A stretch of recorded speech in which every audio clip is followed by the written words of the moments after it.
All right, guys, happy Thanksgiving. I hope this video finds you guys well. I hope you're able to spend some time with your family and enjoy some good food and some fellowship.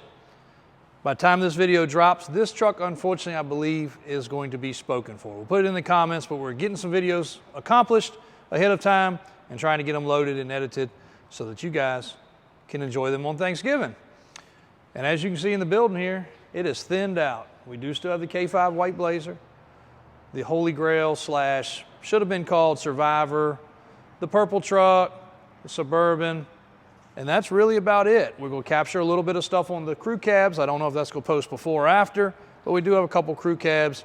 But for the most part, we're thinned out. Lots of stuff has come and gone. We've had a good run of some beautiful, beautiful trucks. But I want to walk around this truck with you guys because this truck, even though it's not huge, sitting on 40-inch tires, the attention to detail is so important in a build. And if you guys are doing a square body, whether you're 14 years old or 40 years old or 70 years old, there's some little pet peeve things that we see that get overlooked a lot of times. And there's some things that you can do while you're doing the truck that go a long ways. So this is just a great example, and we want to use it as a great example. So this is a 1987 K20 Scottsdale 4x4. I think this truck only has a couple inches of lift, and those should be metrically basically 33-inch tires. Great look, really, really good stance. Not crazy like a lot of our trucks, but nice. So let's come around and start at the front.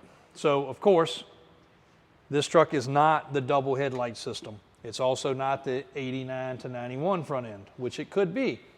Everything's the same other than the radiator shroud. But when this truck was built, everything was disassembled. And if you look up through the grill, everything that you're seeing is nice, painted. They didn't paint it and then have the condenser in there. It's nice and silver. It's not all full of bugs. A condenser, a radiator, actually this has no AC, so that's the radiator you're looking at in this case. It's not that expensive. Replace it while you're doing it. If you have AC, you have a condenser, that's the first thing you're going to see. A transmission cooler, put it in new because it's going to look so much nicer because you're going to see it through the grill. You can also see it has the horns. They haven't been taken off. People always leave the horns off. I don't know why. And clean up all the stuff. When you're painting, make sure all this stuff's disassembled because you're going to actually see that brown pop when the sun hits it instead of it being black or discolored. All this was cleaned up and done very, very nicely. Under the hood, washer bottles, overflow bottle, stuff that's very easy to replace it. This one got everything down. This is a 4-speed truck, so you can see the little master cylinder reservoir. The hose is new. They took the time to paint the booster and the master cylinder instead of them being raw and rusty. The distribution block they ordered from Jegs. That's nice and fresh and new. The hardware, every bolt got painted. You can look at the wiper motor there. You can see the bronze washer, but the bolt is actually painted. They did not strip and take off the heating element, so all the heating stuff is still in place. If you wanted to retrofit this over to AC, you could do so.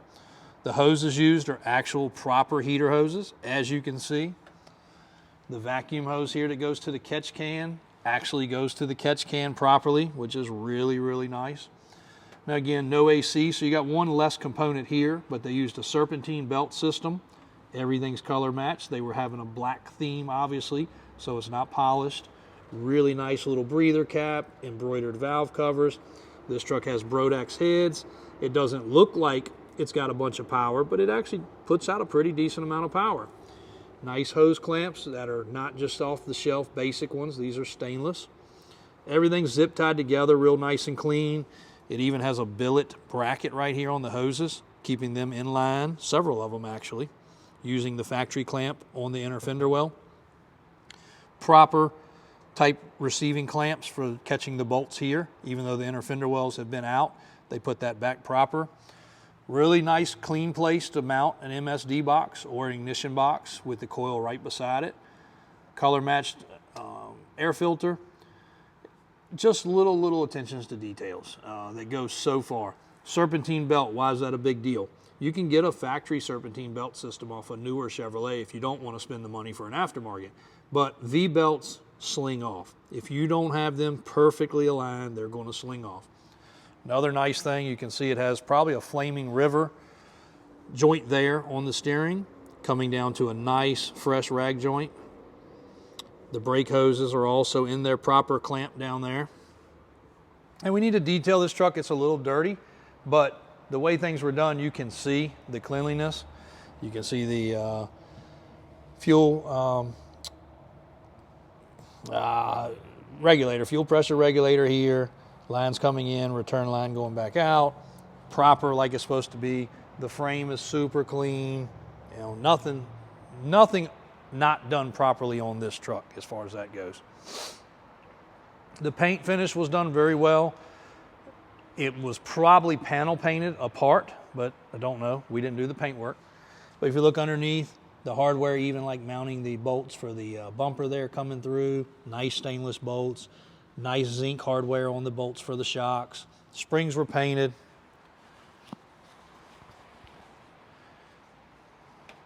Inside the door jamb, nice little, factory stuff was left in place. Shows that it was a brown truck because that was not ever painted. And also stainless hardware here too. Even though that stays closed, it's nice to see. They did not drill any holes. Don't drill holes for a bed cover. Now, again, a lot of trucks were done in the 70s and 80s. You drilled the holes. That was your option. This right here is on the top. If you don't like a bed cover, it can come off.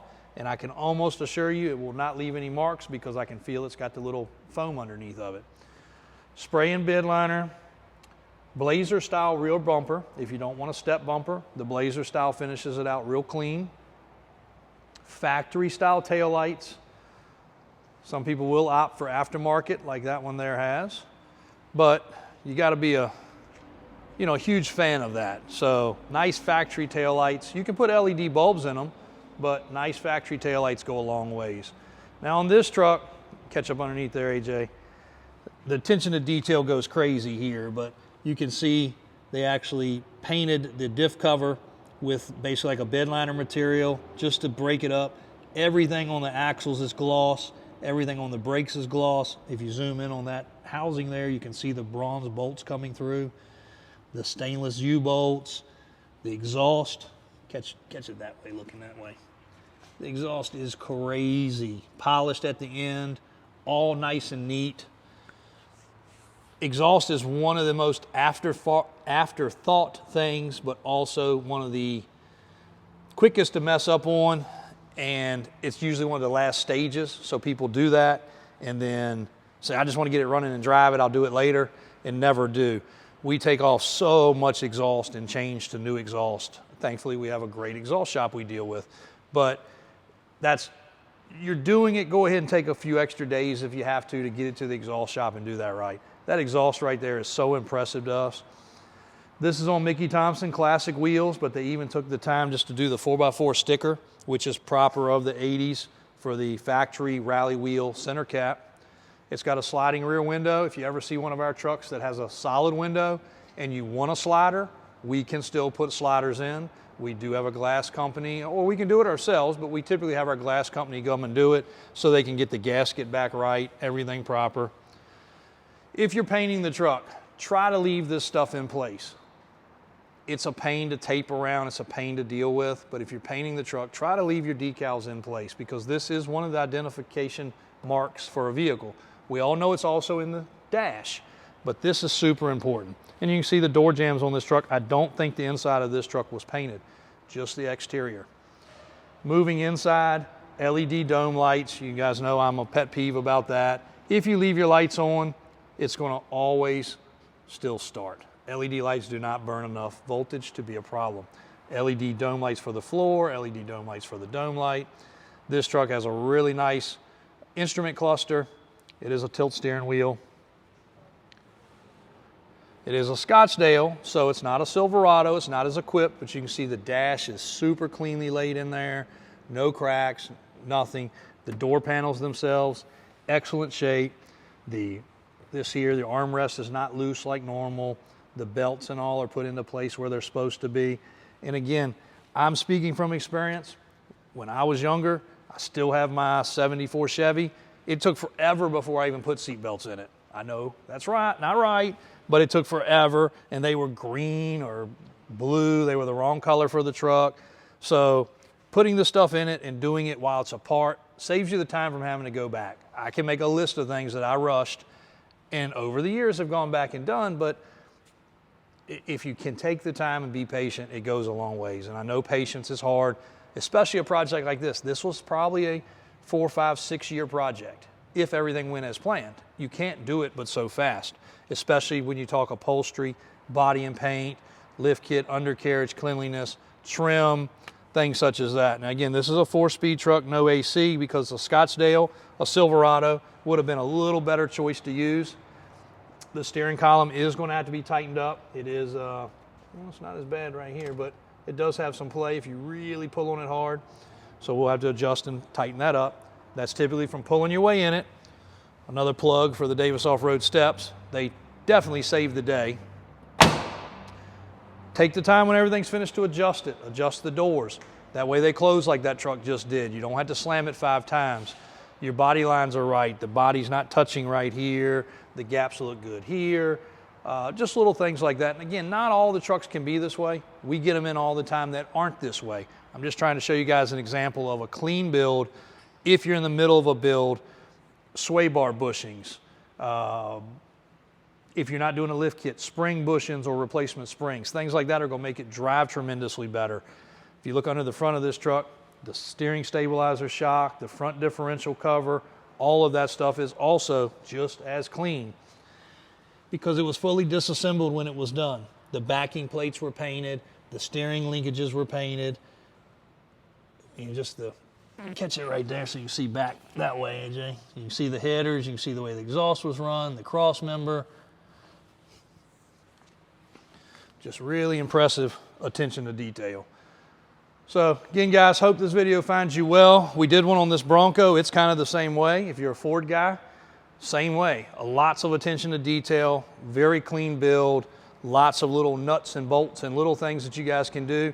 Go to the hardware store. Go to Fastenal. You probably have one near you. Go somewhere and buy the bolts and nuts. You'll always use bolts and nuts if you buy too many. Don't worry about that.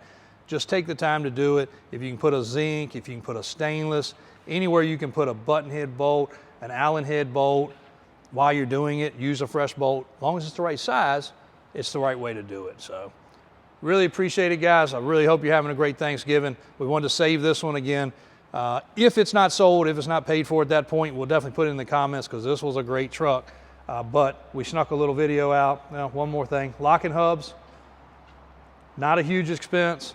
Typically they're wore out. Spend the money to put a set of hubs on there. It doesn't have to be the premium ones, just a nice fresh set of hubs in case you're going to actually use your 4-wheel drive. And if you're doing a big lift kit, always take the time to put your drive shaft back in it. Nothing worse than having people joke about a Bluetooth drive shaft. So go big, put a proper shaft in it, make sure it actually works because one day you're going to need it. That's about all I can think of. Again, happy Thanksgiving, guys. Happy Turkey Day. Hope it's a safe one. We appreciate your support here at Davis Auto Sales, Davis Off-Road, all the Davis Industries. Thanks a lot. Stay tuned for more.